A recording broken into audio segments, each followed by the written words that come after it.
પોરબંદરના વિવિધ વિસ્તારોમાં વરસાદ પડ્યો. કુતિયાણામાં ભારે પવન સાથે વરસાદ પડતા ખેડૂતોના પાકને નુકસાન. ભર ઉનાળે વરસાદ પડતા સ્થાનિક લોકોને ગરમીથી મોટી રાહત. પોરબંદરના કુતિયાણા તેમજ ખાગેશ્રી અને રામનગરમાં વરસાદે વિનાશ વેર્યો.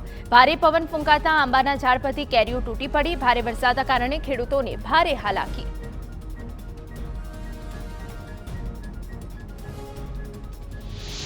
ડાંગ જિલ્લામાં વાવાઝોડાએ તારાજી સર્જી. જિલ્લામાં અનેક ઘરોના કાચા મકાનોના છાપરા ઉડી જતા લોકો બેઘર થયા. વઘઈ તાલુકાના શિવારી માળ ગામમાં 70 થી વધુ ઘરોના છાપરા ઉડી જતા લોકોને ભારે મુશ્કેલી.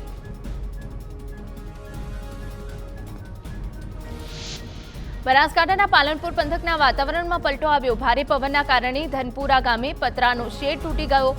દિવસે ભારે ગરમી અને ઉકળાટ પછી વાતાવરણ બદલાતા સ્થાનિક લોકોને ગરમીથી રાહત. વલસાડના કપરાડામાં વરસાદ સાથે ભારે પવન ફૂંકાયો. પવનના કારણે સુલિયા, નાના પોંઢા, પાનસ, ખુટલી, આમધા, જોગવેલ જેવા ગામોમાં ઘરોને નુકસાન થયું. ઘર પરથી નળિયા ઉડી જતા લોકોને હાલાકી. મોરબીના ટંકારામાં ભારે પવન સાથે ધોધમાર વરસાદ. આઈટીઆઈની ઓફિસમાં લગાવેલા સોનાર પેનલમાં મોટું નુકસાન. 2 કલાકમાં 1.5 ઇંચ વરસાદ પડતા પાણીના દ્રશ્યો. કેટલીક જગ્યાએ વૃક્ષો ધરાશાયી થવાના પણ બનાવ બન્યા. રાજકોટના જામકંડોરણા પંથકમાં કમોસમી વરસાદને પગલે નુકસાન. કાના વડાડા ગામે ભારે પવન અને વરસાદના કારણે વૃક્ષ તેમજ કાચા મકાનોના અનેક છાપરા ઉડ્યા. કમોસમી વરસાદના કારણે ખેડૂતોને પણ નુકસાન.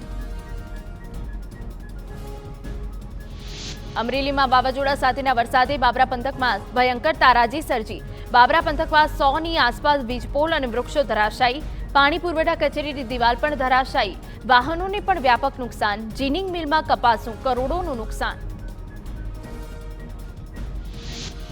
વડોદરામાં 5 દિવસ અગાઉ આવેલા વાવાઝોડા અને વરસાદ બાદની સ્થિતિ હજુ જેમની તેમ. શંકરપુરા વિસ્તારના ખેતરોમાં વીજપોલ તૂટી જવાથી વીજ પ્રવાહ બંધ. ખેડૂતોના ખેતરમાં કુવા સદંતર બંધ હાલતમાં. સિંચાઈ માટે પાણી નહીં મળતા નુકસાનની ચિંતા. વીજ કંપની દ્વારા કોઈ કાર્યવાહી નહીં.